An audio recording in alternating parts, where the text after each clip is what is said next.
Anahida Audio Magazine presents. രണ്ടാമത്തെ പ്രധാനപ്പെട്ട കാര്യം, യൂറോപ്പിന്റെ ഉള്ളിൽ വെസ്റ്റ്ഫാലിയ ട്രീറ്റി കഴിഞ്ഞതിനു ശേഷം കോൺഗ്രസ് ഓഫ് വിയന്നയോടുകൂടി പരസ്പരം തങ്ങൾ ആക്രമിക്കില്ല എന്ന ധാരണയിലെത്തിയെങ്കിലും സോവറിറ്റി അംഗീകരിച്ചുവെങ്കിലും യൂറോപ്പിന് പുറത്ത് കോളനികൾ സ്ഥാപിക്കുന്ന ഒരു ഇംപീരിയലിസ്റ്റായ സാമ്രാജ്യത്വപരമായിട്ടുള്ള ബോധം ഈ പറയുന്ന രാഷ്ട്രങ്ങൾ പുലർത്തിയിരുന്നു. അതിലൊന്ന് എക്സാമ്പിൾ ആണ് ബ്രിട്ടീഷ്. ഒരു കാലത്ത് ലോകം മുഴുവൻ കീഴടക്കിയവരിൽ ഏറ്റവും കൂടുതൽ പങ്ക് ബ്രിട്ടീഷ് എംപയറിനും പിന്നീട് ഫ്രഞ്ച് സാമ്രാജ്യത്തിനും ഉണ്ടെന്ന് നമ്മൾ കണക്കുകൾ ഉദ്ധരിച്ച് പറയുമ്പോൾ ഫ്രാൻസുകാർ അൾജീരിയയിൽ ചെയ്തത് എന്താണ് എന്നൊരു ചോദ്യമുണ്ട്.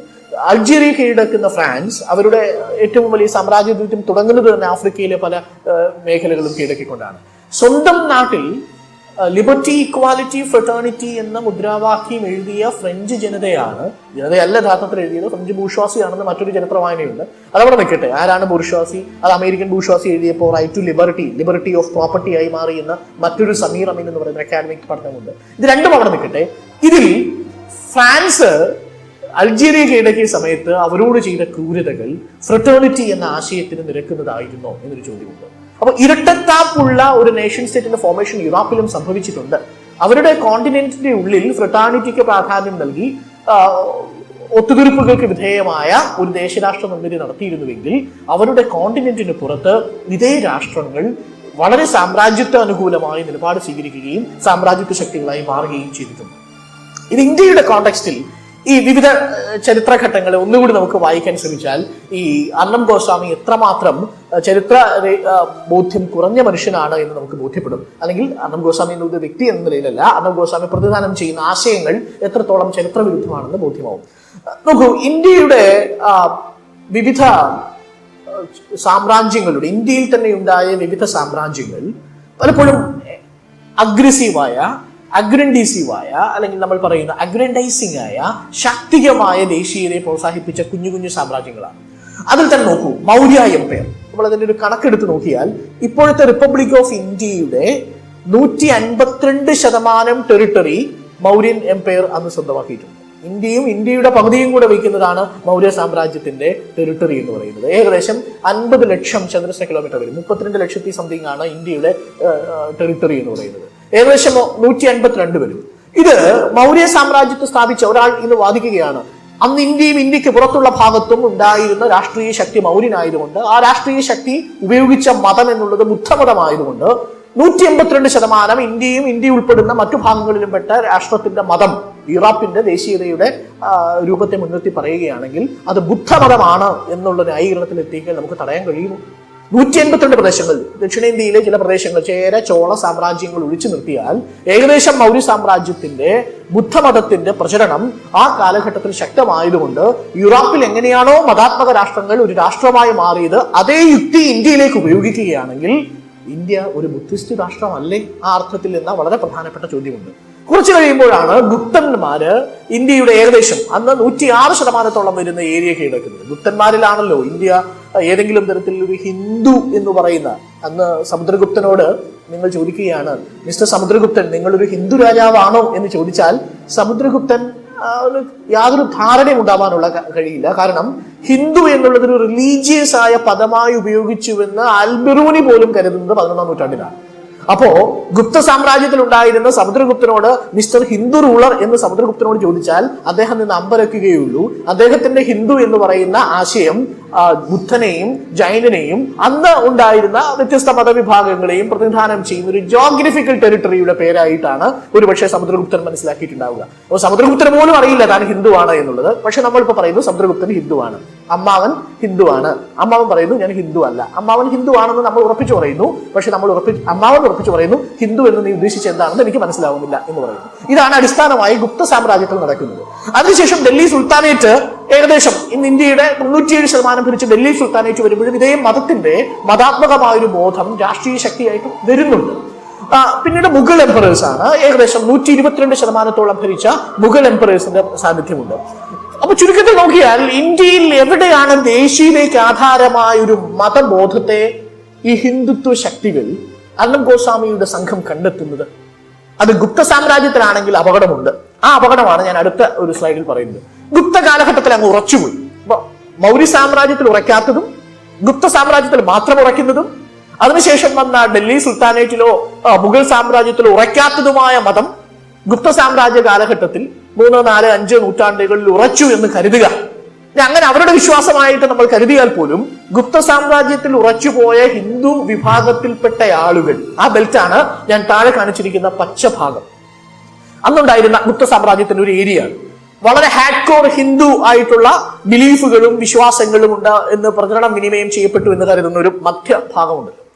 ആ ഭാഗത്തിന്റെ അവസ്ഥ എന്തായിരുന്നു? 1857 ശിവായി മ്യൂട്ടിനി നടക്കുന്ന സമയത്ത് ശിവായി ലഹള എന്ന കളിയാക്കി വിളിച്ച 1ാം സ്വാതന്ത്ര്യ സമരം നടക്കുമ്പോൾ ഈ ഗുപ്ത കാലഘട്ടത്തിൽ ഉണ്ടായിരുന്ന പ്രദേശങ്ങളുടെ നിലപാട് എന്തായിരുന്നു?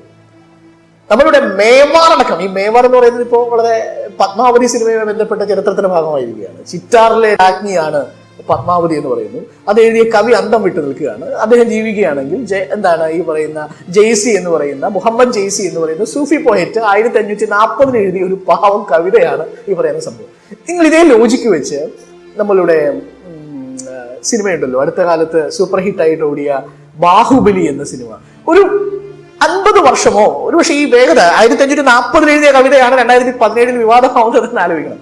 1303 ഈ ചിറ്റാർ എന്ന് പറയുന്ന മേവാർ പ്രദേശത്ത്, നമ്മൾ ഈ പറഞ്ഞ ഗുപ്ത സാമ്രാജ്യത്തിന്റെ ഭാഗമായിട്ടുള്ള പ്രദേശം, ആ പ്രദേശത്ത് അലാവുദ്ദീൻ ഖിൽജി ആക്രമിക്കുമ്പോൾ റാവൽ രത്തൻ സിംഗിന്റെ ഭാര്യയായ പത്മാവതി ആത്മഹത്യ ചെയ്തു എന്നൊക്കെയാണ് ഈ കവിതയിലെ പ്രമേയം. വളരെ സുന്ദരമായ ഒരു കവിതയാണ്. അതിനെ ബന്ധം കൽപ്പിക്കുന്നത് ശ്രീലങ്കയിലെ രാജാവുമായിട്ടാണ്. ശ്രീലങ്കയിൽ അങ്ങനെ ചരിത്രമില്ല. നിങ്ങൾ ശ്രീലങ്കയിൽ ഏത് ചരിത്രം തെരഞ്ഞാലും പത്മാവതി എന്നൊരു പേരേ നിങ്ങൾക്ക് ശ്രീലങ്കൻ ചരിത്രത്തിൽ കാണാൻ സാധിക്കില്ല. അതെങ്ങനെയാണ് ബാഹുബലിയെ ഇന്ത്യയിൽ തിരയുന്നത്? ബാഹുബലിയെ ഇന്ത്യയിൽ തിരയുന്നത് പോലെയാണ് പത്മാവതിയെ നമ്മൾ ശ്രീലങ്കയിൽ തിരയുന്നത്. പക്ഷേ നമ്മളിപ്പോ ബാഹുബലിയെ കുറിച്ച് കഥയുണ്ടാക്കില്ല. പക്ഷെ 50 വർഷങ്ങൾ കഴിയുമ്പോൾ നമ്മൾ ബാഹുബലിയെ കുറിച്ച് കഥയുണ്ടാക്കും. ബാഹുബലിയുടെ സാമ്രാജ്യം എന്നുള്ളത് ഗുപ്ത സാമ്രാജ്യത്തിന്റെ ഭാഗമായ ഹൈന്ദവ ഭാഗമാണെന്നും ബാഹുബലി ഹിന്ദു രാജാവാണെന്നും പറഞ്ഞാൽ അതിനെ നിഷേധിക്കാൻ ഒരുപക്ഷെ രാജമൗലി പോലും ഉണ്ടാവില്ല എന്നുള്ളതാണ് സംഗതി. രാജമൗലി ഇല്ല, അന്ന് ഇപ്പോൾ മുഹമ്മദ് ജെയ്സി ഇല്ല എന്ന് പറയുന്ന പോലെ രാജമൗലി നേരിടാൻ പോകുന്ന ഏറ്റവും വലിയ പ്രശ്നം, രാജമൗലി തുറന്നുവിട്ട ഈ മിത്ത് 50 or 60 വർഷങ്ങൾക്ക് ശേഷം മറ്റൊരു ചാനലിൽ ഇരുന്ന് ബാഹുബലി എന്ന് പറയുന്നത് സിനിമ ഇന്ത്യയുടെ പുരാണത്തിന്റെ ഏറ്റവും പുതിയ അഡാപ്റ്റഡ് വേർഷൻ ആണെന്ന് പറഞ്ഞാൽ അതിനെ നമുക്ക് നിഷേധിക്കാൻ കഴിയില്ല. ഇങ്ങനെയാണ് ഇത് വരുന്നത്. ഇത് 1857 പ്രത്യേകത. നേരത്തെ ഞാൻ come back to Gupta period. Gupta സാമ്രാജ്യത്തിന്റെ ഏതെങ്കിലും ഹൈന്ദവ സ്വഭാവമുള്ള ഒരു പ്രദേശം, തീവ്രമായ ഹൈന്ദവ സ്വഭാവം ഉണ്ടായിരുന്ന ഒരു പ്രദേശം ഈ പറയുന്ന ഗുപ്ത സാമ്രാജ്യത്തിൽ ഉണ്ടെന്ന് നമ്മൾ കരുതിയാൽ പോലും, ഗോൾഡൻ ഏജ് ഓഫ് ഇന്ത്യ എന്നൊക്കെ പറയുന്ന സമുദ്രഗുപ്തന്റെ കാലത്ത് ഉണ്ടെന്ന് കരുതിയാൽ പോലും, ഏകദേശം 4-5 നൂറ്റാണ്ടുകളിൽ ഉണ്ടെന്ന് കരുതിയാൽ, ആ രാജ്യങ്ങൾ 1857 രാജ്യത്തിന് വേണ്ടി എന്തു ചെയ്തു എന്നൊരു ചോദ്യമുണ്ട്. 1857 ശിവായ് ഈ പറയുന്ന 1ാം സ്വാതന്ത്ര്യ സമരം നടക്കുമ്പോൾ ഈ പ്രദേശങ്ങളിൽ 1-2 ചെറു പ്രദേശങ്ങൾ, ആ കറുത്ത ബ്ലാക്കിലുള്ള ചെറിയ പ്രദേശങ്ങൾ ഒഴിച്ചു നിർത്തിയാൽ ഏകദേശം 20-26ഓളം ചെറു അന്നത്തെ ഹൈന്ദവ പ്രദേശങ്ങൾ എന്ന് നമ്മൾ ഇപ്പോൾ തെറ്റായി ധരിക്കുന്ന ഗുപ്ത സാമ്രാജ്യത്തിലെ പ്രദേശങ്ങൾ ബ്രിട്ടീഷുകാർക്കൊപ്പമായിരുന്നു. ഇന്ത്യക്കെതിരായി ബ്രിട്ടീഷ് സേനയ്ക്കൊപ്പം നിന്ന പ്രദേശമാണ് നമ്മൾ ഹൈന്ദവവൽക്കരിക്കപ്പെട്ട ഗുപ്ത സാമ്രാജ്യത്തിന്റെ ഭാഗമെന്ന് പറഞ്ഞാലും നാഷണലിസം കുഴപ്പത്തിലാണ്. അപ്പൊ ചരിത്രത്തിൽ എങ്ങനെ നിങ്ങൾ ഇന്ത്യയിലും ഇനി നമ്മൾ വിശ്വസിക്കുകയാണ് സമുദ്രഗുപ്തന്റെ സമയത്താണ് ഹൈന്ദവ രാഷ്ട്രങ്ങൾ പടുത്തുയർത്തുന്നതിന്റെ ചരിത്രം പാകിയതെന്ന് വിശ്വസിച്ചാൽ പോലും 1857 ബ്രിട്ടീഷുകാരെ സഹായിച്ചു എന്ന ഉത്തരവാദിത്വത്തിൽ നിന്ന് ഈ പറയുന്ന രാഷ്ട്രങ്ങൾക്ക് ഒഴിഞ്ഞു നിൽക്കാനാവില്ല. നാഷണലിസം എന്ന് പറയുന്ന പ്രോജക്റ്റ് അടിമുടി പൊളിഞ്ഞു പോകും. ഈ പ്രോജക്റ്റിന് നേരെ വിരുദ്ധമാണ് ഇന്ത്യൻ സ്വാതന്ത്ര്യ സമരം, നാഷണൽ മൂവ്മെന്റ് മുന്നിലേക്ക് വെച്ച, ഞാൻ കഴിഞ്ഞ ഒരു പ്രസന്റേഷനിൽ കോൺസ്റ്റിറ്റ്യൂഷണൽ മൊറാലിറ്റി എന്ന് പറയുന്ന ഒരു ആശയത്തെ കുറിച്ച് പറഞ്ഞിരുന്നു. ആ കോൺസ്റ്റിറ്റ്യൂഷണൽ മൊറാലിറ്റി രൂപപ്പെടുന്നതിന് അനുകൂലമായ ഒരു ചരിത്ര സാഹചര്യം ഇന്ത്യയുടെ സ്വാതന്ത്ര്യ സമര ചരിത്രത്തിന് ദേശീയ പ്രസ്ഥാനം മുന്നിലേക്ക് വയ്ക്കുന്നുണ്ട്. അതിനെ നമ്മൾ പറയുന്ന 2 പ്രധാനപ്പെട്ട അതിന്റെ സ്വഭാവം, ഒന്ന് ആന്റി ഇംപീരിയലിസ്റ്റ് ആയിരുന്നു എന്നുള്ളതാണ്. നേരിട്ട് തന്നെ പ്രത്യക്ഷത്തിൽ തന്നെ ആന്റി ഇംപീരിയലിസ്റ്റ് ആണ്. ബ്രിട്ടീഷുകാരൻ ഇന്ത്യ വരണം, ഇന്ത്യക്ക് മറ്റൊരു രാജ്യവും ഭരിക്കാൻ ആഗ്രഹമില്ല, പക്ഷെ ബ്രിട്ടീഷുകാർ ഇന്ത്യയിൽ നിന്ന് പോകണം, ക്വിറ്റ് ഇന്ത്യ എന്നുള്ളതാണ്. അതാണ് അടിസ്ഥാനമായി സാമ്രാജ്യ വിരുദ്ധമായിരുന്നു അതിന്റെ എക്സ്പ്ലിസിറ്റ് ആയ കണ്ടന്റിൽ തന്നെ. ഫ്രാൻസ് ഇംപീരിയലിസ്റ്റ് ആവുമ്പോൾ ഇന്ത്യ എന്ന് പറയുന്ന ബ്രിട്ടീഷ് ഇന്ത്യയിലെ ദേശീയ പ്രസ്ഥാനം, ഞാൻ ഇന്ത്യ എന്ന് പേര് വിളിക്കുന്നത് തെറ്റിദ്ധരിക്കരുത്, ഇന്ത്യ എന്നൊരു പേര് പോലും വന്നില്ല എന്നുള്ളത് ആലോചിക്കണം.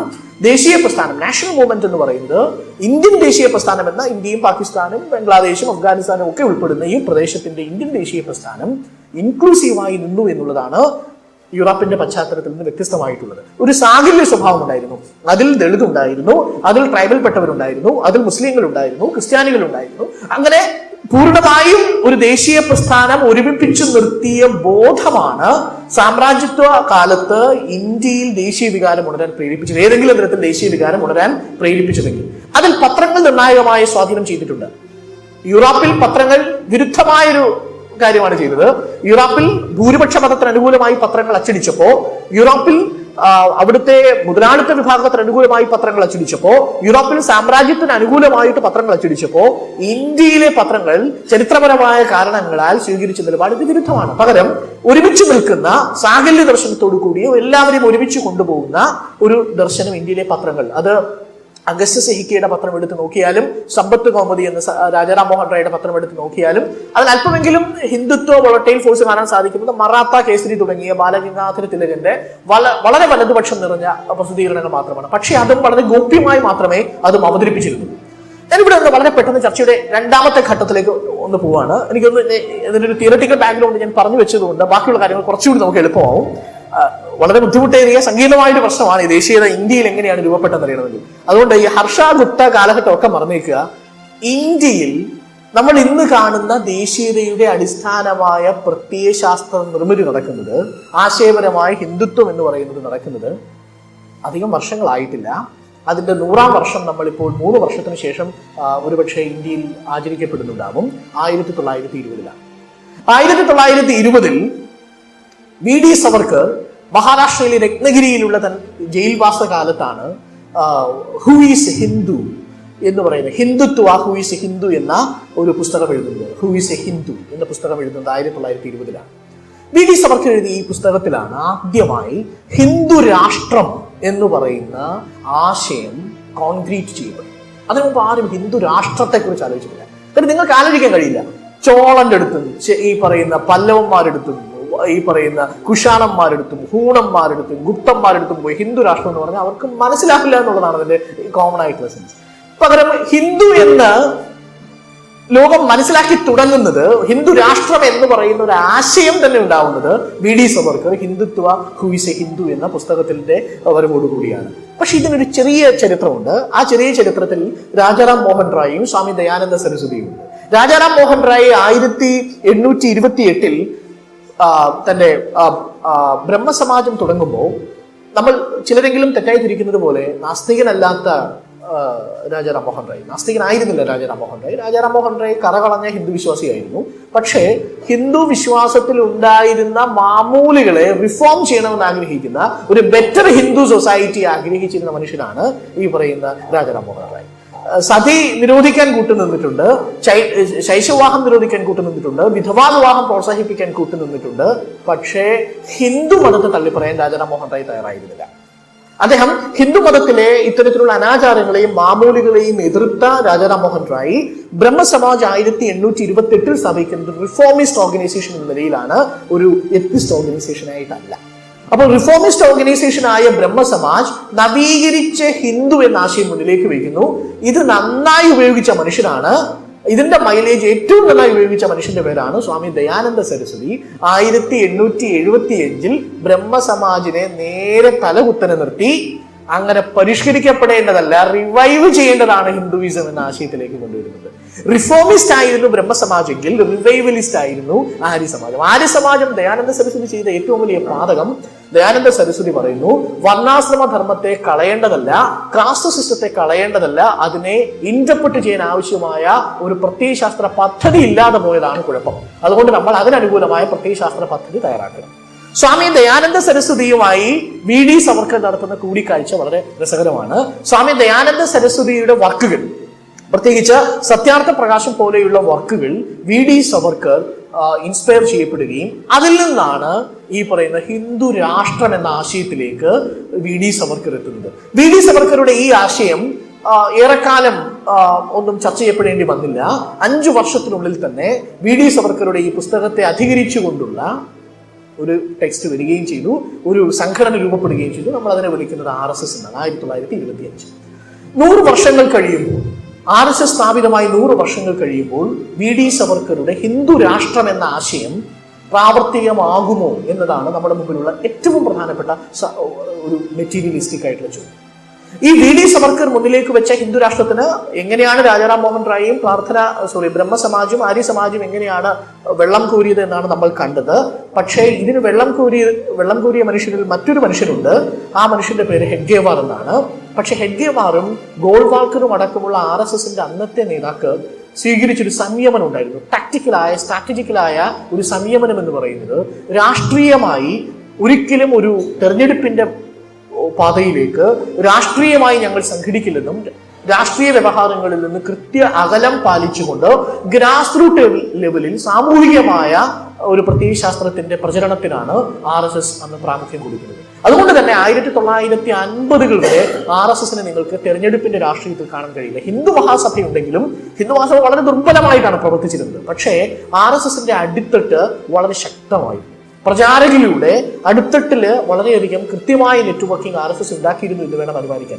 1950 48 ഗാന്ധിയുടെ വധത്തിന് ശേഷം RSS നിരോധിക്കപ്പെടുമ്പോഴാണ് ഇതിന് രാഷ്ട്രീയമായ ഒരു എക്സിസ്റ്റൻസിന്റെ ആവശ്യത്തെക്കുറിച്ച് സംസാരിക്കുകയും ശ്യാമപ്രസാദ് മുഖർജിയുമായി സംസാരിച്ചതിന്റെ ഭാഗമായി ശ്യാമപ്രസാദ് മുഖർജി ഒടുവിൽ അതിനെ സമ്മതിക്കുകയും 1951 ഭാരതീയ ജനസംഘ് ഉണ്ടാവുകയും ചെയ്തു. അതിന്റെ പ്രത്യയശാസ്ത്രമായി വന്നതാവട്ടെ അൺഫോർച്ചുനേറ്റ്ലി വളരെയധികം നമ്മുടെ ഇതിനിടെ കാലത്ത് ഹെഡ്ഗേവാറിനും ഈ പറയുന്ന ഗോൾവാൾക്കറിനും ശേഷം വന്ന ദീൻദയാൽ ഉപാധ്യായ ഇവിടെ ഒരു പ്രത്യയശാസ്ത്രമാണ്.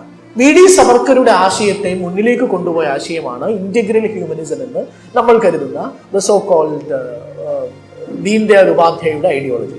ഇന്ന് BJPയുടെ ഏറ്റവും പ്രധാനപ്പെട്ട രാഷ്ട്രീയ പ്രത്യയശാസ്ത്രം ഇന്റഗ്രൽ ഹ്യൂമനിസം എന്ന് പറയുന്ന ശരിക്കും വളരെ ഫ്രജൈലായ ഒരർത്ഥത്തിൽ നമുക്ക് സ്വീകരിക്കാൻ കഴിയാത്ത, യുക്തിബോധമുള്ള ഒരാൾക്ക് ഒരു നിമിഷം പോലും കൈക്കൊണ്ട് നടക്കാൻ കഴിയാത്ത സങ്കല്പമാണ് വിരാട് പുരുഷൻ തുടങ്ങിയ സങ്കല്പങ്ങളൊക്കെ.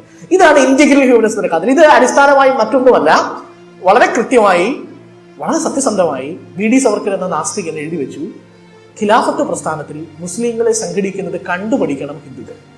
മക്കയിലും മദീനയിലും മുസ്ലിങ്ങളുടെ കമ്മിറ്റ്മെന്റ് ഇന്ത്യ രാജ്യത്തെ ഹിന്ദുക്കൾക്ക് ഉണ്ടാകണമെന്നാണ് വളരെ കൃത്യമായി എഴുതി വെച്ചു. ഇന്റഗ്രൽ ഹ്യൂമനിസത്തിൽ അണ്ണൻ ഇത് ഒന്ന് പോളിഷ് ചെയ്ത് സൈദ്ധാന്തിക വേഷം പറഞ്ഞു വെച്ചു. ഇന്റഗ്രൽ ഹ്യൂമനിസമാണ് എന്ന് പറഞ്ഞാൽ ഇന്ത്യയിൽ സെമിറ്റിക്കായ മതത്തിൽപ്പെട്ട ഒരു ചങ്ങാതിക്കും ഇന്ത്യയിൽ സ്ഥാനം നിൽക്കാൻ കഴിയില്ല. ഇന്ത്യയിൽ അദ്വൈതം അനുസരിക്കുന്ന ആളുകൾക്ക് മാത്രമേ നിൽക്കാൻ കഴിയത്തുള്ളൂ. അതുകൊണ്ട് ഇന്ത്യ വിട്ടോളുക എന്ന് പറയുന്ന ആഭ്യന്തര ശത്രുക്കളെ സൃഷ്ടിച്ച പ്രത്യയശാസ്ത്രമായി അത് പ്രവർത്തിക്കുന്നുണ്ട്. ഈ പ്രവർത്തനത്തിന് എങ്ങനെയാണ് മാധ്യമം, മൂന്നാം ഘട്ടത്തിലേക്ക് ഞാൻ വരികയാണ്. നമ്മളുടെ ഈ പ്രസന്റേഷന്റെ തുടക്കവുമായിട്ട് നേരിട്ടുള്ള ബന്ധം വരുന്ന ഈ മൂന്നാമത്തെ പ്രസന്റേഷനിലാണ്. ഇതെങ്ങനെയാണ് ഈ പറയുന്ന ഈ ഹിന്ദു നാഷണലിസം, ഹിന്ദു ദേശീയത എന്ന ആശയത്തെ മാധ്യമങ്ങൾ, ഇലക്ട്രോണിക് മാധ്യമങ്ങൾ, നേരത്തെ സൂചിപ്പിച്ച മക്ലൂഹൻ നേരത്തെ പറഞ്ഞ റീട്രൈബലൈസ് ചെയ്ത പുനർഗോത്രീകരണം നടത്തുന്ന ദൃശ്യമാധ്യമങ്ങൾ എങ്ങനെയാണ് സഹായിച്ചത് എന്ന ചോദ്യത്തിലേക്ക് വരുന്നത് ഇവിടെയാണ്. അരവിന്ദ് രാജഗോപാൽ എന്ന വളരെ ഇതിനെക്കുറിച്ച് പഠനം നടത്തിയ ഒരു സ്കോളറുണ്ട്. പൊളിറ്റിക്സ് ആഫ്റ്റർ ടെലിവിഷൻ എന്ന അദ്ദേഹത്തിന്റെ ഒരു ഗംഭീര രചനയുണ്ട്. ഈ പൊളിറ്റിക്സ് ആഫ്റ്റർ ടെലിവിഷനിൽ അരവിന്ദ് രാജഗോപാൽ പറയുന്ന വളരെ രസകരമായ ഒരു കാര്യമുണ്ട്. ഇന്ത്യയിൽ 2% നിന്ന് 18%ലേക്കും പിന്നീട് 28%ലേക്കും BJPയുടെ രാഷ്ട്രീയ സാന്നിധ്യം കൊണ്ടുവന്നത് ഒരു നേതാവുമല്ല, ഒരു RSSും അല്ല, പകരം 2 കുഞ്ഞു സീരിയലുകളാണ്. അതിൽ ഒരു സീരിയൽ കുറച്ച് വലുതാണ്. ലിംക ബുക്ക് ഓഫ് റെക്കോർഡ്സിൽ സ്ഥാനം നേടിയ 2 പ്രധാനപ്പെട്ട സീരിയലുകൾ 1987 1990 ഇടയിൽ സംപ്രേഷണം ചെയ്യപ്പെട്ട 2 സീരിയലുകൾ. ഒന്ന് B.R. ചോപ്രയുടെ മഹാഭാരതം, രണ്ടാമത് വരുന്നു രാമാനന്ദ മഹാസാഗറിന്റെ രാമായണം. രാമായണവും മഹാഭാരതവും ടെലിവിഷനിൽ സംപ്രേഷണം ചെയ്യുന്നത് വളരെ പ്രത്യേക രീതിയിലായിരുന്നു ആ കാലഘട്ടത്തിൽ. ഈ പ്രഭാത സമയത്ത് ഹെഗൽ പറയുന്നൊരു കാര്യമുണ്ടല്ലോ, പ്രഭാത വാർത്ത വായന എന്നുള്ളത് പ്രഭാത പ്രാർത്ഥനയെ മാറ്റിവെച്ചതുപോലെ ഹിന്ദു ജീവിതമുണ്ടെന്ന് കരുതപ്പെടുന്ന ജീവിതത്തിന്റെ സ്വീകരണ മുറികളിലുള്ള എല്ലാ ഡൊമസ്റ്റിക് ആയിട്ടുള്ള പണികളും, വീട്ടമ്മമാരുടെ പണികളും കുഞ്ഞുങ്ങളുടെ എഴുന്നേൽപ്പും ഒരു കാലഘട്ടത്തിൽ 87 ആഴ്ചകൾ നിയന്ത്രിച്ചു നിർത്തിയത് രാമായണവും മഹാഭാരതവുമാണ്. ബെനഡിക്ട് ആൻഡേഴ്സൺ പറഞ്ഞതിന് വർത്തമാനകാല സാധ്യതയുണ്ട്. ഇന്ന് വൈകുന്നേരങ്ങളിലെ ടെലിവിഷൻ സീരിയലുകൾ എങ്ങനെയാണോ ആധുനിക കാലത്തെ ഒരു ഗോത്രവൽക്കരിക്കപ്പെട്ട കുടുംബത്തിന്റെ ദിനചര്യകളെ നിയന്ത്രിക്കുന്നത്, സമാനമായ സ്വഭാവം ഒരു കാലത്ത് മഹാഭാരതവും രാമായണവും ചെലുത്തിയിട്ടുണ്ട്. ഞാനടക്കമുള്ള ആളുകൾ കാത്തിരിക്കുന്ന ഒരു ശംഖുവിളി ഉണ്ടായിരുന്നു. ആ ശംഖുവിളി കേൾക്കുമ്പോൾ അടുക്കളയിൽ നിന്ന് ടെലിവിഷന്റെ മുന്നിലേക്ക് വരുന്ന വീട്ടമ്മ കേരളത്തിലും ഈ പറയുന്ന ഉത്തർപ്രദേശിലും ജാർഖണ്ഡായി മാറിയ പ്രദേശത്തും ഒരേപോലെ ടെലിവിഷന്റെ റീച്ചുള്ള മേഖലകളിൽ ഇൻവിസിബിൾ ആയ ഒരു ത്രെഡ് പ്രകാരം ബന്ധിക്കപ്പെടുന്നുണ്ട്. ഇതാണല്ലോ ഇമാജിൻഡ് കമ്മ്യൂണിറ്റീസിന്റെ ആശയം. ഇങ്ങനെ ഒരു ഭാവനാ സമൂഹത്തെ എത്രമാത്രം പുസ്തകം എഴുതിയാലും വി ഡി സവർക്കർക്ക് സാധിക്കാതിരുന്നത്, എത്രമാത്രം ബൗദ്ധികമായിട്ടുള്ള സിദ്ധാന്തം ഉണ്ടാക്കിയാലും നമ്മളുടെ ഇന്റഗ്രൽ ഹ്യൂമനിസം എഴുതിയ ദീൻദയാൽ ഉപാധ്യായക്ക് സാധിക്കാതിരുന്നത്, സംഘടനാ മികവുണ്ടായിരുന്ന ഹെഡ്ഗേവാറിന് സാധിക്കാതിരുന്നത്, കേവലം 87 എപ്പിസോഡുകളിലൂടെ രാമായണം എന്ന സീരിയൽ സൃഷ്ടിച്ചെടുത്തു. പരസ്പരം അറിയാതിരുന്ന, ഹിന്ദു വിശ്വാസത്താൽ അധികമൊന്നും ബന്ധിക്കപ്പെടാതിരുന്ന ഇന്ത്യയിലെ മധ്യവർഗ, പിന്നെ താഴ്ന്ന കീഴാള മധ്യവർഗ വിഭാഗത്തിൽപ്പെട്ട ലോവർ മിഡിൽ ക്ലാസ്സിൽപ്പെട്ട പത്രവായന ഉണ്ടായിരുന്ന, പത്രവായന ഇല്ലാതിരുന്ന ബഹുഭൂരിപക്ഷം ആളുകളും സാക്ഷരരുമായിട്ടുള്ളവർ ടെലിവിഷൻ എന്ന മാധ്യമത്തിന് മുന്നിൽ പരസ്പരം ബന്ധിക്കപ്പെടുന്ന കാഴ്ച കാണാൻ സാധിച്ചു. ആ ബന്ധിക്കപ്പെടലിന്റെ പൊളിറ്റിക്കൽ മൈലേജ് ആദ്യം എടുത്തത് നമ്മൾ ധരിക്കുന്നത് പോലെ BJP അല്ല. 1988 ഈ ടെലിവിഷൻ രാമായണം സംപ്രേഷണം ചെയ്യുന്ന സമയത്ത് അരുൺ കോവിൽ എന്ന് പറയുന്ന രാമനായി വേഷമിട്ട കഥാപാത്രം ഉത്തരേന്ത്യയിൽ വളരെ വലിയ സൂപ്പർ സ്റ്റാർ ആയിരുന്നു. ആ സൂപ്പർ സ്റ്റാർ ആയ ഒരുപക്ഷെ അമിതാഭ് ബച്ചൻ ഒക്കെ വരുന്നതിനും ഈ പറയുന്ന അവരെക്കാളൊക്കെ ആധുനിക കാലത്ത് ലഭിച്ചിരുന്ന, ഷാറൂഖ് ഖാനൊക്കെ ലഭിച്ചിരുന്ന ഒരു മൈലേജ് ഈ മനുഷ്യനുണ്ടായിരുന്നു. കേരളത്തിൽ പോലും നമ്മൾ ഗന്ധർവനായിട്ട് അഭിനയിക്കാൻ കൊണ്ടുവന്നത് ശ്രീകൃഷ്ണനെയാണെന്നുള്ളതാണ് ഏറ്റവും രസകരമായ കാര്യം. കൊണ്ടുവന്നത് പത്മരാജനുമാണെന്നുള്ളതാണ് തമാശ. മലയാളികൾ പോലും ഇത്തരം കഥാപാത്രങ്ങളെ കണ്ടാൽ എഴുന്നേറ്റ് നിന്ന് തുഴുമായിരുന്നു എന്നാണ്. അരുൺ കോവിലിനെ എവിടെ കടയിൽ പോയി അരുൺ കോവിൽ ചായ കുടിക്കാൻ പോയാൽ അരുൺ കോവിലിന് നേരിട്ട് കൊടുക്കില്ല ചായപാത്രം, പരം അരുൺ കോവിലിന് ചായ അടിച്ച് മേശപ്പുറത്ത് വെക്കുകയും ദൂരെ മാറി നിന്ന് അരുൺ കോവിൽ ചായ കുടിച്ചതിന് ശേഷം കടക്കാരൻ ആ പാത്രം എടുത്തുകൊണ്ട് പോവുകയും ചെയ്തു എന്നൊരു ചരിത്രം കൂടിയുണ്ട്. ഈ അരുൺ കോവിലിനെ 1888 ഉത്തർപ്രദേശിലെ ഫരീദാബാദിൽ നടന്ന തെരഞ്ഞെടുപ്പിൽ, അലഹാബാദിൽ നടന്ന തെരഞ്ഞെടുപ്പിൽ ബ്രാൻഡ് അംബാസഡറെ ഉപയോഗിച്ച മനുഷ്യന്റെ പേര് രാജീവ് ഗാന്ധി എന്നാണ്. 1988 രാമനായി വേഷമിട്ട അരുൺ കോവിലിനെയാണ് ഉപതെരഞ്ഞെടുപ്പുകളുടെ ബ്രാൻഡ് അംബാസഡറായി ഇന്ത്യൻ നാഷണൽ കോൺഗ്രസ് അന്ന് രാജീവ് ഗാന്ധി നിശ്ചയിച്ചത്. അന്ന് രാമനായി, പിന്നെ മറ്റൊരാളെ കൂടിയുണ്ട്, ഹനുമാനായി വേഷമിട്ട ദാരാസിംഗിനെ. ഇവരെ രണ്ടുപേരെയും നിലനിർത്തിയാണ് ഉത്തർപ്രദേശിലെ 3 ഉപതെരഞ്ഞെടുപ്പുകളെ 1988 രാജീവ് ഗാന്ധി ചെയ്യുന്നത്. നമ്മൾ ആലോചിക്കേണ്ട കാര്യം, രാമനായി വേഷമിട്ടയാളെ കൊണ്ട് രാജീവ് ഗാന്ധി തെരഞ്ഞെടുപ്പിന്റെ പൊളിറ്റിക്കൽ ബ്രാൻഡ് ആക്കിയെങ്കിൽ രാമനെ തന്നെ പൊളിറ്റിക്കൽ ബ്രാൻഡ് ആക്കി മാറ്റാനുള്ള മിടുക്ക് LK അദ്വാനി 2 വർഷത്തിന് ശേഷം കാണിച്ചു. രാമനായി വേഷമിട്ടയാളെ രാജീവ് ഗാന്ധി എടുത്തപ്പോൾ രാമനെ തന്നെ പൊളിറ്റിക്കലായി ഉപയോഗിച്ചുകൊണ്ടാണ് ശിലാന്യാസത്തിന് വേണ്ടി LK അദ്വാനി 1990 ശ്രമിച്ചത്. ഇതിന്റെ പൊളിറ്റിക്കൽ ആയിട്ടുള്ള സാധ്യത, ഈ പണി നന്നായിട്ട് ചെയ്യാൻ അറിയാവുന്ന ഒരു BJP ആയതുകൊണ്ട് BJP ആ കാര്യം വളരെ വെടുപ്പായി ചെയ്തു. എന്താണോ രാജീവ് ഗാന്ധി ചെയ്യാൻ ശ്രമിച്ചത് അതിനെ വെടുപ്പായി ചെയ്തതിന്റെ പേരാണ് BJP എന്ന് പറയുന്നത്. അത് BJPക്കാണ് മൈലേജ് കൊടുത്തത്. ആ സമയത്താണ് ജനങ്ങളെ ആകർഷിക്കാൻ വേണ്ടി 1920 പുസ്തകം എഴുതിയ നമ്മളുടെ VD സവർക്കർക്കോ ഇന്റഗ്രൽ ഹ്യൂമനിസം എന്ന പുസ്തകം എഴുതിയ, അല്ലെങ്കിൽ ഇന്റഗ്രൽ ഹ്യൂമനിസം എന്ന ആശയം കൊണ്ടുവന്ന, അതൊരു പ്രസംഗത്തിന്റെ ഭാഗമായിട്ട് വന്നതാണ്, ദീൻദയാൽ ഉപാധ്യായക്കോ ഒരു പിടിയും ഇല്ലായിരുന്ന ജനങ്ങളെ എങ്ങനെയാണ് ബാധിക്കുന്ന പ്രത്യയശാസ്ത്രമാക്കി മാറ്റുക എന്ന കാര്യം BR ചോപ്രയും രാമാനന്ദ സാഗറും ചെയ്തു കൊടുത്തു. അതിന് അനുമതി നൽകിയ സമയത്ത് രാജീവ് ഗാന്ധി ആയിരുന്നു പ്രധാനമന്ത്രി എന്ന് കൂടി ആലോചിക്കണം. ബ്രോഡ്കാസ്റ്റിംഗ് മിനിസ്ട്രി ഇത്തരം സീരിയലുകൾ സംപ്രേഷണം ചെയ്യും. ഇങ്ങനെയാണ് ഇന്ത്യയിൽ ഇലക്ട്രോണിക് മാധ്യമങ്ങൾ വളരെ വേഗത്തിൽ ജനങ്ങളുടെ അഭിരുചികളെ, രാഷ്ട്രീയ അഭിരുചികളെ നിശ്ചയിക്കുകയും അതിനെ വിശ്വാസ പ്രമാണങ്ങളാക്കി മാറ്റുകയും ചെയ്യുന്നത് വളരെ വേഗത്തിൽ ചെയ്തു എന്നാണ് ഞാൻ പറയാൻ ശ്രമിച്ചത്. അപ്പോൾ 2 പ്രധാനപ്പെട്ട കാര്യങ്ങൾ ഞാൻ പറഞ്ഞുവെങ്കിൽ എനിക്ക് ബാക്കിയുള്ള ദൃശ്യങ്ങൾ കൂടി കാണിച്ച് നമുക്കിത് അവസാനിപ്പിക്കാം. ഒന്ന്, ബെനഡിക്ട് ആൻഡേഴ്സൺ പറയുന്നത് പോലെ ദേശീയതയുടെ നിർമ്മാണത്തിന്റെ തുടക്കഘട്ടത്തിൽ അച്ചടി മാധ്യമങ്ങൾ വാർത്തകളിലൂടെ ഒരു സമൂഹത്തെ ഭാവനാപരമായി സൃഷ്ടിച്ചുവെങ്കിൽ, മാർഷൽ മക്ലൂഹൻ പറയുന്ന പുനർഗോത്രീകരിക്കപ്പെട്ട ആധുനിക കാലത്ത് ടെലിവിഷൻ എന്ന ദൃശ്യമാധ്യമം, ഇലക്ട്രോണിക് മാധ്യമം അതിന്റെ 10 മടങ്ങ് വേഗതയിൽ സാങ്കല്പികമായ സമൂഹത്തിന്റെ രാഷ്ട്രീയ അഭിരുചികളെ നിശ്ചയിച്ചു നൽകി ഒരു പ്രത്യയശാസ്ത്രമാക്കി വളരാൻ ആവശ്യമായ സാഹചര്യം ഉണ്ടാക്കുന്നു. അങ്ങനെ ഇലക്ട്രോണിക് മാധ്യമങ്ങൾ ഏറ്റവും കൂടുതൽ സഹായിക്കുന്നത് യുക്തിവാദത്തെയോ ഇടതുപക്ഷത്തെയോ ഒന്നുമല്ല, പകരം അതിന് ഏറ്റവും അനുഗുണമായി തീരുന്നത് വലതുപക്ഷത്തിന്റെ രാഷ്ട്രീയമാണ്. അതിന് പല കാരണങ്ങളുണ്ട്. കാരണം ഇലക്ട്രോണിക് മാധ്യമത്തിന്റെ ഏറ്റവും പ്രധാനപ്പെട്ട സാധ്യത വൈകാരികമായി സംവേദിക്കാൻ അതിന് സാധിക്കുന്നു എന്നുള്ളതാണ്. നമ്മളതിനെ പോസ്റ്റ് ട്രൂത്ത് സൊസൈറ്റി എന്നൊക്കെ ഇപ്പൊ പറയുന്നുണ്ട്. ആധുനികവൽക്കരിക്കപ്പെട്ട ഒരു സംജ്ഞ അനുസരിച്ച് പോസ്റ്റ് ട്രൂത്ത് സൊസൈറ്റിയുടെ പ്രധാന പ്രശ്നം അതിനെ വസ്തുതകളുടെ മുകളിൽ നിങ്ങളുടെ കരച്ചിലിനാണ് പ്രാധാന്യം കൊടുക്കുക. രാജ്യത്ത് നോട്ട് നിരോധിക്കുന്നതിന് രാജ്യത്തിന്റെ പ്രധാനമന്ത്രി കരയുന്നത് എന്തിനാണ്? രാജ്യത്ത് നോട്ട് എനിക്ക് മനസ്സിലാവുന്നില്ല.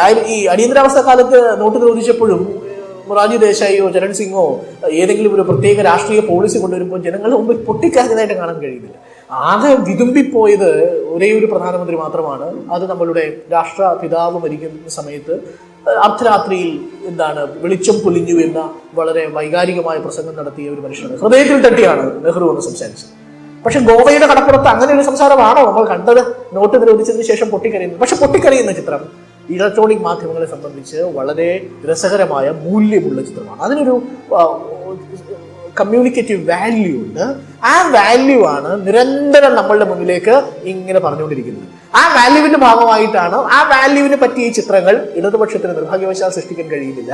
യുക്തിവാദികൾക്കോ നിർഭാഗ്യം സൃഷ്ടിക്കാൻ കഴിയുന്നില്ല. യുക്തിവാദികൾ സംസാരിക്കുമ്പോൾ കുറച്ച് വിശാലമായി സംസാരിക്കേണ്ടി വരും. ഇലക്ട്രോണിക് മാധ്യമത്തിന്റെ പ്രശ്നം ടൈമിന്റെ പ്രശ്നമുണ്ട്, അത് കമ്മ്യൂണിക്കേറ്റ് ചെയ്യുന്ന ഫോർമാറ്റിന്റെ പ്രശ്നമുണ്ട്. ആ ഫോർമാറ്റ് ചെയ്യുന്നത് സംവദിക്കുന്നത് വൈകാരികമായിട്ടാണ്, അത് വൈജ്ഞാനികമായിട്ടല്ല. വളരെ ബുദ്ധിമുട്ടാണ് ഇലക്ട്രോണിക് മാധ്യമങ്ങൾക്ക് വൈജ്ഞാനികമായി സംവദിക്കുന്നത്. അതിന് ഘടനാപരമായ സ്വഭാവം തന്നെ എങ്ങനെയാണ് ഇനി പൊളിച്ചെഴുതാൻ കഴിയുമായിരിക്കാം. ഇവിടെ എങ്ങനെയാണ് ഈ ഇലക്ട്രോണിക് മാധ്യമത്തെ ഇവർ ഉപയോഗിക്കുന്നത്? ടൈംസ് നൗ 2015 ജൂൺ മാസം 2-ാം തീയതി അവരുടെ വാർത്താ സംപ്രേഷണത്തിനിടയിൽ ഉപയോഗിച്ച ഒരു പ്രയോഗം ഹെഡ്സ് ടു തണ്ടറി പാകിസ്ഥാൻ എന്നുള്ളതാണ്. Heads to thundery Pakistan.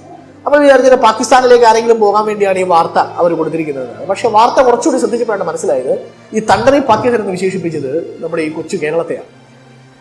പോകുന്നത് അമിത്ഷായാണ്. അമിത്ഷാ കേരളത്തിലേക്ക് പോകുന്നതിന് ടൈംസ് നൗ തിരഞ്ഞെടുത്ത punch line heads to thundery Pakistan. എന്തായിരുന്നു കാരണം? കന്നുകാലി വിൽപ്പനയുമായി ബന്ധപ്പെടാത്ത ഏതു തരത്തിലുള്ള കന്നുകാലികളുടെ കൈമാറ്റവും നിരോധിച്ചുകൊണ്ടുള്ള ഉത്തരവ് വന്നപ്പോൾ അതിനെതിരെ ശക്തമായ പ്രതിഷേധം നടത്തിയ ആ കേരളം പാകിസ്ഥാനാണെന്ന് ടൈംസ് നൗ അസ്യൂം ചെയ്തു. ഇതിനെയാണ് നമ്മൾ നെയിം കാളിംഗ് എന്ന പ്രൊപ്പഗാൻഡ ടെക്നിക്ക് അല്ലെങ്കിൽ പ്രൊപ്പഗാൻഡ ടൂൾ ഉപയോഗിക്കുന്നത്. ഈ പ്രൊപ്പഗാൻഡ ടൂളുകൾ എന്താണെന്ന് കൂടി നമ്മൾ അറിഞ്ഞിരിക്കണം. ഈ വാർത്തകൾ എന്ന് കരുതി ചില വളച്ചൊടിച്ച പ്രചരണങ്ങളെ നമ്മളിലേക്ക് എത്തിക്കുന്ന സങ്കേതങ്ങളുടെ ഉപയോഗിക്കുന്ന ചില ടെക്നിക്കുകളുടെ പേരാണ് പ്രൊപ്പഗാൻഡ ടെക്നിക്ക്. ഇത് 1938 ഇൻസ്റ്റിറ്റ്യൂട്ട് ഓഫ് പ്രൊപ്പഗാൻഡ അനാലിസിസ് എന്ന് പറയുന്ന IP എന്ന് പറയുന്ന അമേരിക്കയിൽ രൂപീകൃതമായ സംഘടന ചില പ്രത്യേക പ്രചരണ വേലകൾ നമ്മുടെ മുന്നിലേക്ക് ഒരു വാണിംഗ് പോലെ വെച്ചിട്ടുണ്ട്. കാലാവസ്ഥാ മുന്നറിയിപ്പ് പോലെ ഓരോ വാർത്ത കാണുന്നവനും സ്വീകരിക്കേണ്ട ചില മുന്നറിയിപ്പുകളാണ് ഈ പ്രൊപ്പഗാൻഡ ഉരുപ്പടികൾ, പ്രൊപ്പഗാൻഡ വേലകൾ. ഈ പ്രചരണ വേലയിലൂടെയാണ് ഓരോ വാർത്തയും നമ്മുടെ മുന്നിലേക്ക് എത്തുന്നത്. അതിലൊന്നാണ് ഹെഡ്സ് ടു പാകിസ്ഥാൻ എന്ന നെയിം കാലിംഗ് എന്ന് പറയുന്ന സങ്കേതം ഉപയോഗിച്ചത്. ഹെഡ്സ് ടു പാകിസ്ഥാൻ എന്ന് ടൈംസ് നൗ പറയുമ്പോൾ രണ്ട് കാര്യങ്ങൾ സാധ്യമാവും. ഒന്ന്, കേരളം പാകിസ്ഥാനാണ്. രണ്ട്, പാകിസ്ഥാൻ രക്ഷിക്കാൻ പോകുന്ന മനുഷ്യനുണ്ട്. പാകിസ്ഥാൻ കീഴടക്കാൻ പോകുന്ന മനുഷ്യന്റെ ഹീറോയിക് ഇമേജ് അമിത്ഷായ്ക്ക് കൊടുത്തിരിച്ചു. അപ്പോ നെയിം കോളിംഗ് എന്നതിലൂടെ കേരളം മുന്നിലേക്ക് വെച്ച, ഇപ്പോൾ ഏറ്റവും ഒടുവിൽ ആ ഉത്തരവ് പിൻവലിക്കുമ്പോൾ കേരളമാണ് ഏറ്റവും ശക്തമായ പ്രതിഷേധം നടത്തിയ ഒരു സംസ്ഥാനം. കേരളം മുന്നിലേക്ക് വെച്ച വിഷയത്തെ നിങ്ങൾക്ക് തമസ്കരിക്കണം. കേരളം ഉന്നയിച്ച രാഷ്ട്രീയ പ്രശ്നത്തെ മാറ്റി അതിനെ നെയിം കോളിംഗിലൂടെ, ശകാര പേരിടലിലൂടെ പാകിസ്ഥാൻ എന്ന് വിളിക്കുന്നതോടുകൂടി കേരളം ഉയർത്തിയ ബീഫുമായി ബന്ധപ്പെട്ട വിവാദങ്ങളെ വളരെ എളുപ്പം ഈ മാധ്യമത്തിന് തമസ്കരിക്കാൻ സാധിക്കും. രണ്ടാമത്തെ ഒരു പ്രധാനപ്പെട്ട പ്രൊപ്പഗാൻഡ ടെക്നിക്ക് ഗ്ലിറ്ററിംഗ് ജനറാലിറ്റി എന്നുള്ളതാണ്. മിന്നുന്ന സാമാന്യവൽക്കരണങ്ങൾ എന്ന് പറയും. CTV, ആദ്യത്തത് ഇടതുഭാഗത്ത് കാണുന്നത് CTV JNU വിവാദം ഉണ്ടായ സമയത്ത് നടന്നൊരു ചർച്ചയാണ്, രാത്രി ചർച്ച. ആ രാത്രി ചർച്ച നടന്നപ്പോൾ ഒരു കാര്യവുമില്ലാതെ JNUവിന്റെ ചർച്ച തുടങ്ങാൻ വേണ്ടി CTVയുടെ അവതാരകൻ ഉപയോഗിച്ചത്, ഞാനിപ്പോൾ പ്രാർത്ഥിച്ചുകൊണ്ടിരിക്കുന്നത് സിയാച്ചിൻ ഗ്ലേഷ്യറിലെ ഹനുമന്തപ്പയ്ക്കൊന്നും പറ്റരുത് എന്നുള്ളതിനെ കുറിച്ചാണ്. അപ്പൊ നമ്മൾ വിചാരിച്ചു ചർച്ച സിയാച്ചിൻ ഗ്ലേഷ്യറിൽ സൈനികർ അനുഭവിക്കുന്ന പ്രശ്നങ്ങളെ കുറിച്ചാണ്. ചർച്ച JNUവിനെ കുറിച്ചാണ്. JNU വിഷയത്തെ എങ്ങനെയാണ് സിയാച്ചിൻ ഗ്ലേഷ്യറുമായി നിങ്ങൾക്ക് ബന്ധപ്പെടുത്താൻ കഴിയുക? JNU വിഷയത്തെ സിയാച്ചിൻ ഗ്ലേഷ്യറുമായി ബന്ധപ്പെടുത്തുമ്പോൾ ജവാന്റെ മരണമെന്ന വിത്തിൻ ഇൻവേർട്ടഡ് കോമയിൽ പിന്നീട് ട്രോളുകളായി മാറിയ സംഭവം വരും. റേഷനരി കിട്ടിയില്ല, ജവാന്റെ മരണം. കർഷകർ ആത്മഹത്യ ചെയ്തു, ജവാന്റെ മരണം. ഗോവധം കൊണ്ട് തല്ലിക്കൊന്നു, ജവാൻ മരിക്കുന്നുണ്ട്. ഞങ്ങളുടെ നാട്ടിൽ പട്ടിണിയാണ്, ജവാൻ മരിക്കുന്നുണ്ടല്ലോ. പ്രണയവിവാഹത്തിൽ പ്രശ്നമുണ്ട്, ജവാൻ മരിക്കുന്നുണ്ട്. ഞങ്ങളുടെ നാട്ടിൽ ഇപ്പോൾ ആളുകൾ ക്യൂ നിൽക്കുന്നു, ജവാൻ മരിച്ചുകൊണ്ടേയിരിക്കുകയാണ്. സോ ജവാൻ മരിക്കുന്നു എന്നുള്ള ഒരു ഗ്ലിറ്ററിംഗ് ജനറാലിറ്റി ഈ മാധ്യമങ്ങൾ വളരെ സക്സസ്ഫുൾ ആയിട്ട് നമ്മുടെ ഉള്ളിലേക്ക് കയറ്റിവിടുന്നത് ഇങ്ങനെയുള്ള വാർത്താ സംപ്രേഷണങ്ങളിലൂടെയാണ്. ഇത് കുറച്ചുകൂടി കടന്നുപയോഗിച്ച ആളുടെ പേരാണ് അർണബ് ഗോസ്വാമി. അർണബ് ഗോസ്വാമി പറഞ്ഞ എന്താണെന്നറിയോ? അന്ന് JNUവിന്റെ ഈ ചർച്ച നടക്കുന്ന സമയത്ത്, ഈ കനയ്യകുമാറിന്റെ വിഷയം നടക്കുന്ന സമയത്ത് പാനലിസ്റ്റുകളെ, JNUവിലെ യൂണിയൻ വിദ്യാർത്ഥികളെ സ്റ്റുഡിയോയിൽ വിളിച്ചിരുത്തിയിട്ട് അർണബ് ഗോസ്വാമി ആദ്യം പറയുന്നത്, you will not speak over me, വിളിച്ചു വരുത്തിയതാണ് സംസാരിക്കാൻ വേണ്ടി. വൈകുന്നേരം ചർച്ചയ്ക്ക് വിളിച്ചു വരുത്തിയിട്ട് അർണബ് ഗോസ്വാമി ആദ്യത്തെ സെന്റൻസ് ആണ്, you will not speak over me when I am talking about lance Naik Hanumanthappa. ഹനുമന്തപ്പയെ കുറിച്ച് ഞാൻ സംസാരിക്കുമ്പോൾ നീ അതിന് മുകളിൽ കയറി സംസാരിക്കാൻ പാടില്ല.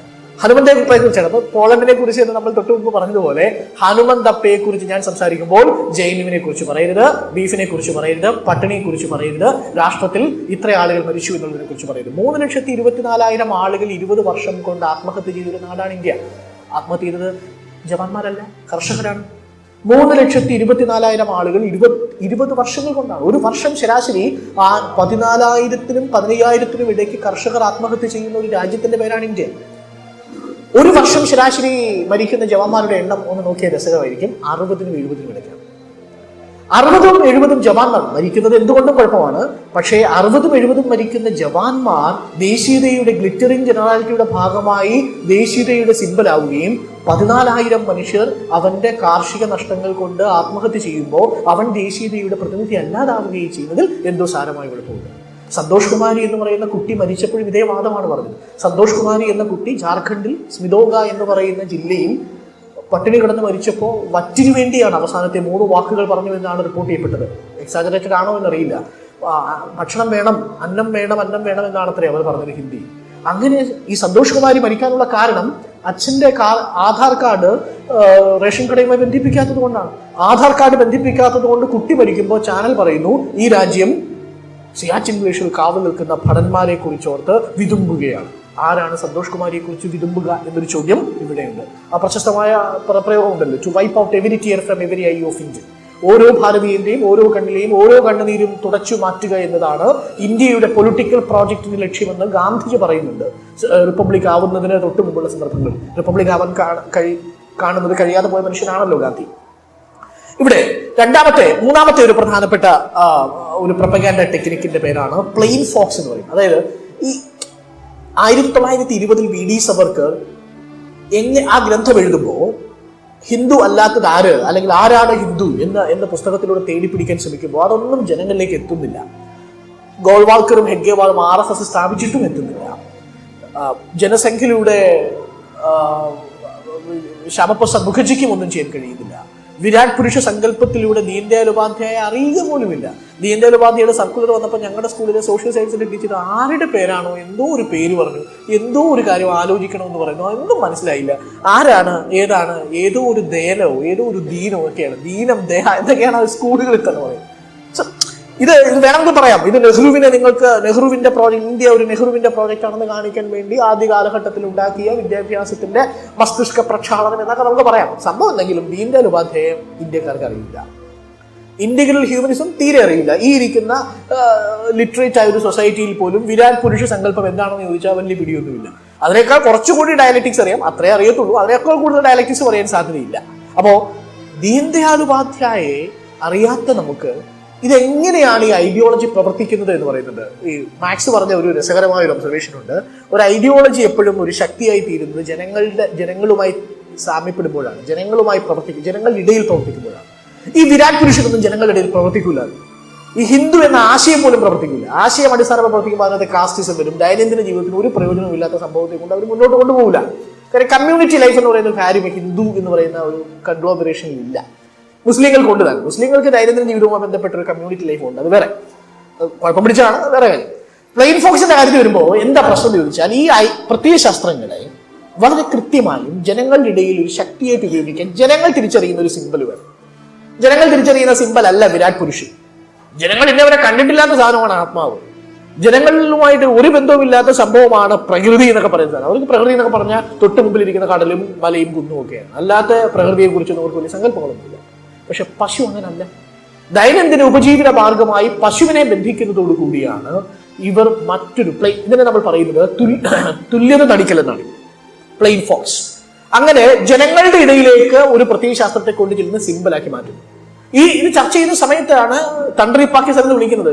ഇത് നിരോധിച്ച അല്ലെങ്കിൽ ഇത് നിരോധിക്കണമെന്ന് ആവശ്യപ്പെടുന്ന രാജ്യത്താണ്, ഇതിനെതിരെയുള്ള പ്രതിഷേധം ഉണ്ടാവുന്ന സംസ്ഥാനത്തെയാണ് തണ്ടറി പാകിസ്ഥാൻ എന്ന് വിശേഷിപ്പിക്കുന്നത്.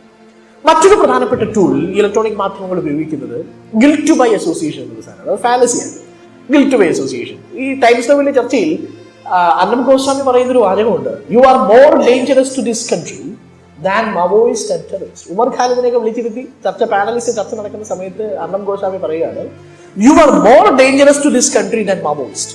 മാവോയിസ്റ്റുകളെക്കാൾ കൂടുതൽ നിങ്ങൾ ഈ രാജ്യത്തിന് അപകടകാരികളാണ്, ടെററിസ്റ്റുകളെക്കാൾ കൂടുതൽ അപകടകാരികളാണ്. അവരെന്ത് ചെയ്തു? അവർ JNU എന്ന് പറയുന്ന സ്ഥാപനത്തിൽ പഠിക്കാൻ പോയി, അവർ ഡിഗ്രി പാസ്സായി, അവർക്ക് എൻട്രൻസ് കിട്ടി, അവർ പഠിക്കാൻ പോയി, ലൈബ്രറിയിൽ പോയി, പുസ്തകമെടുത്തു, വായിച്ചു, പ്രത്യയശാസ്ത്രത്തെക്കുറിച്ച് കാര്യമായ ധാരണകൾ ഉണ്ടാവുകയോ ഉണ്ടാവാതിരിക്കുകയോ ചെയ്യുന്ന ഘട്ടത്തിൽ അവർ അതിനെക്കുറിച്ച് പ്രതികരിക്കാൻ തെരുവിലേക്ക് ഇറങ്ങി. You are more dangerous to this country എന്നാണ് JNUവിലെ ആൾക്കാരെ കുറിച്ച് പറയുന്നത്. ഇതേപോലെയാണ് ഗിൽറ്റ് ബൈ അസോസിയേഷൻ ആണ് കോണ്ടംസ്.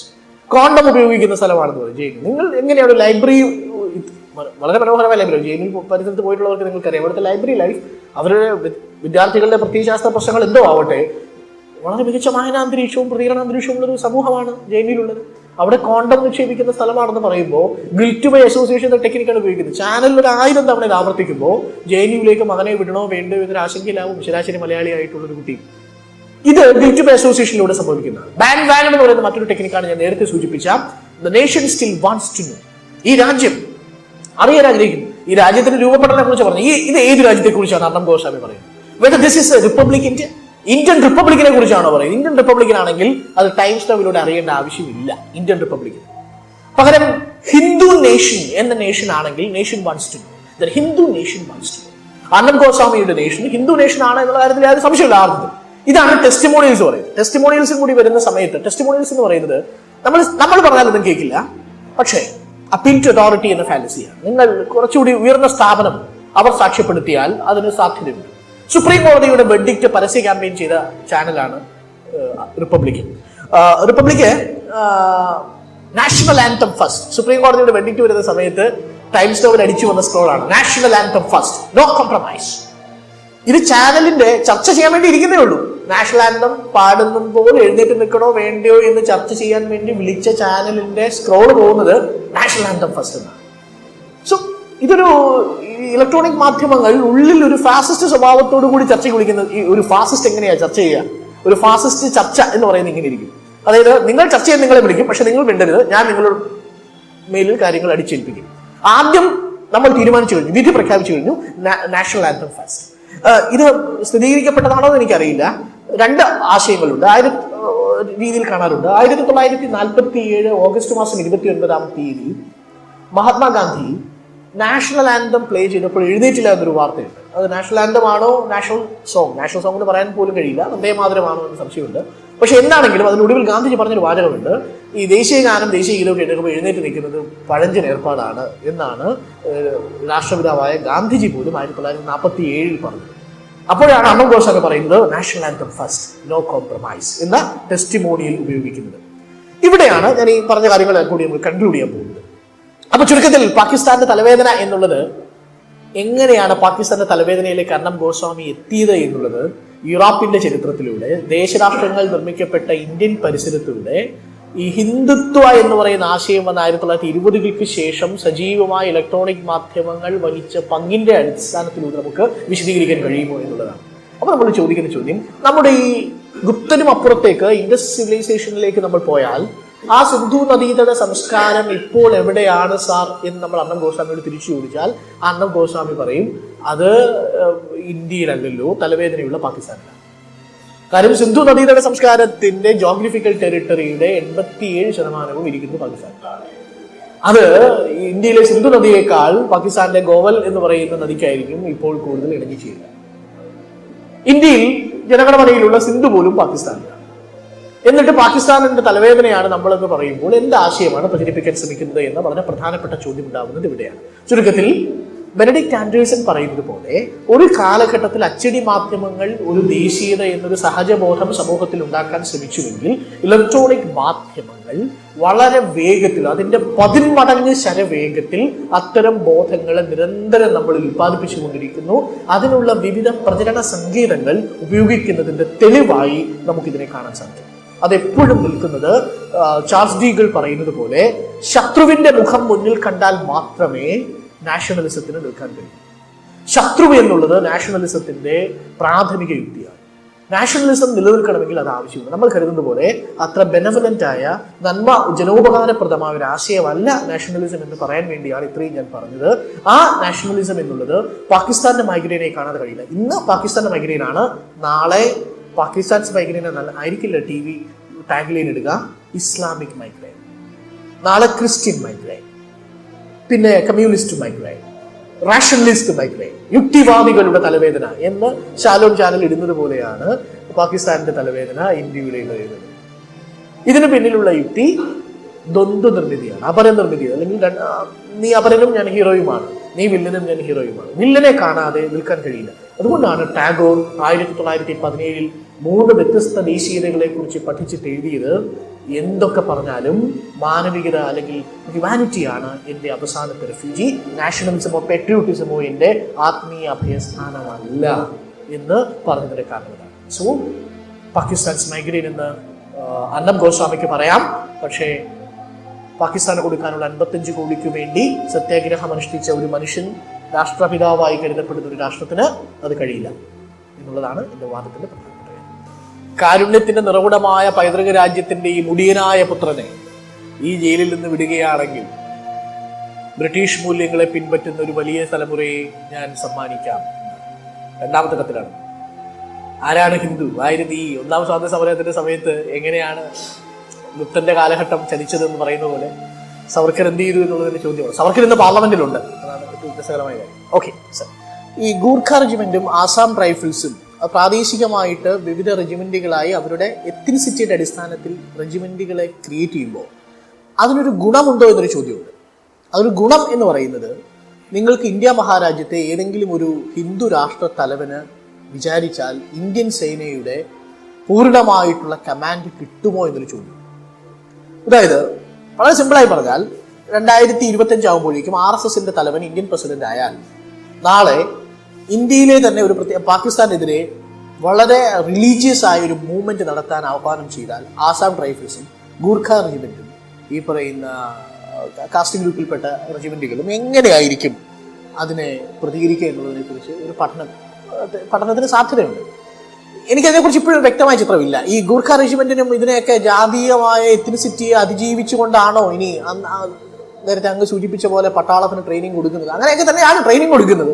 പക്ഷെ അടിസ്ഥാനമായി അപ്പോഴും നിൽക്കുന്നത് ഗൂർഖ റെജിമെന്റിൽ പോയി മലയാളിക്ക് പോകാൻ പറ്റുമോ? ഗൂർഖ റെജിമെന്റ് ആസാം റൈഫിൾസിലേക്ക് അപ്പൊ ഗൂർഖ റെജിമെന്റിൽ പോകുമ്പോ മലയാളി പോകുമ്പോ അയാൾക്ക് എങ്ങനെയാണ് ഗൂർഖ റെജിമെന്റിന്റെ ഭാഗമായി നിൽക്കാൻ കഴിയുക? മലയാളി എന്നുള്ള ആസാം റൈഫിൾസിൽപ്പെട്ട ഒരാള് പേര് മാത്രം ആസാം റൈഫിൾസ് ഇരിക്കുകയും അയാൾ മലയാളി ആവുകയും ചെയ്യുമ്പോൾ അയാളുടെ സ്വത്തുബോധത്തിന് ഒരു പ്രശ്നം വരും എന്നൊരു ചോദ്യമാണ്.